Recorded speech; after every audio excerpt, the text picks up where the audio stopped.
Hearing এর সময় যদি আপনি এই একটি কাগজ দেখাতে না পারেন তাহলে ঘোর বিপদে পড়বেন, এমনকি বাদ যেতে পারে আপনার ভোটার তালিকা থেকে নাম পর্যন্ত। 16ই ডিসেম্বর প্রকাশিত হতে চলেছে খসড়া তালিকা, আর 20 ডিসেম্বরের পর থেকেই হিয়ারিং এর নোটিশ নিয়ে আসবে বিএলও। আর তার আগে যদি আপনি এই একটি কাগজ রেডি করতে না পারেন তাহলে বড় ধরনের সমস্যায় পড়তে পারেন আপনি। আর আজকে মূলত থাকবে হিয়ারিং এ ডাক পড়লে কোন একটি কাগজ আপনাকে রেডি করতে হবে, যেটি না দেখাতে পারলে আপনার ভোটার তালিকা থেকে নাম বাদ পর্যন্ত যেতে পারে।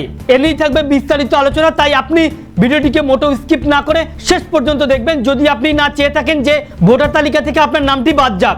আলোচনা শুরু করার পূর্বে আপনাদের কাছে একটা রিকোয়েস্ট, ভিডিওটিকে অবশ্যই একটি লাইক করে জনস্বার্থে প্রচুর শেয়ার করবেন, কারণ আপনার একটা শেয়ার দ্বারা অন্যজনের জানতে অনেকটাই সুবিধা হবে। চলুন দেখে নেওয়া যাক বিস্তারিত।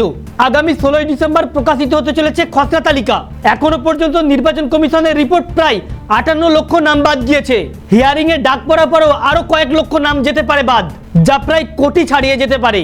তবে খসড়া তালিকা প্রকাশের পর 20 তারিখের পর থেকে বিএলওরা নোটিশ নিয়ে আসতে পারে, নোটিশ দিয়ে আসতে পারে সেই সকল ব্যক্তিদের যাদের মূলত 2002 এর ভোটার লিস্টে নাম ছিল না, যারা বাবা মা আত্মীয়র নাম দিয়ে এসআইআর ফর্ম ফিল আপ করেছেন।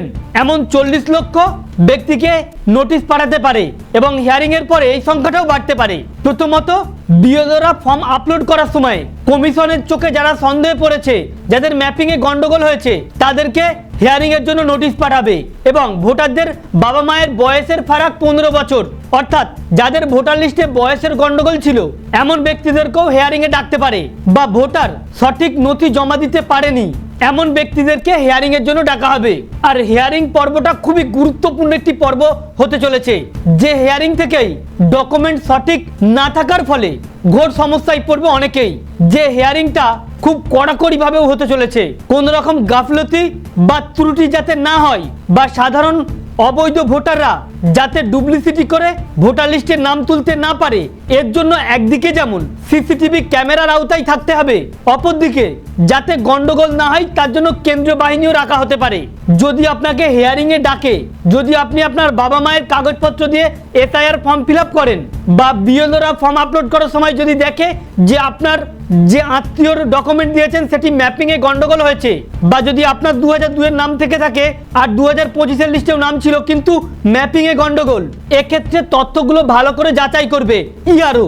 তাই হিয়ারিং এর সময় উপযুক্ত সঠিক তথ্য আপনাকে নিয়ে যেতেই হবে।